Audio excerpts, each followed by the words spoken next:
Está todo a nivel internacional, o sea, los tratados internacionales. Y eso es muy grave, porque no es el problema de que no puedas plantar, sino que cualquier cosa, y ya se está viendo hoy día, cualquier cosa que tú puedas haber conseguido y se pueda contaminar tu semilla para ser dueño automáticamente, en este caso el Fonbae, el que es acá el lobista y el representante prácticamente no oficial, pero sí de Monsanto en Chile, ¿no? El lobista de Monsanto.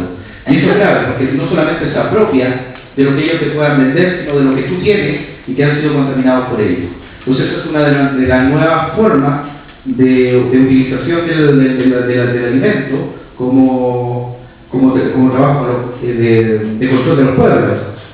Pero hay miles de otras de posibilidades, por eso entonces es grave, ¿no? Nosotros no tenemos, Chile no tiene la conciencia de lo que está pasando.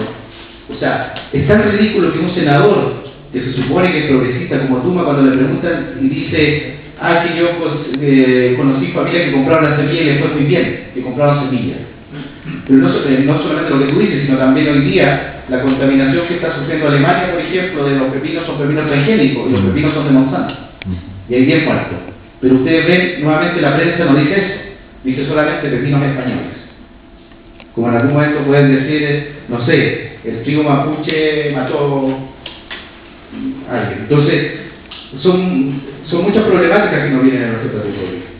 Y es un tema que se va disfrutando y sobre todo nos afecta a los mapuches, ¿no? Porque son los que vivimos de la pequeña agricultura, de tener las pequeñas cosas, la gente que vive en el campo vive de eso.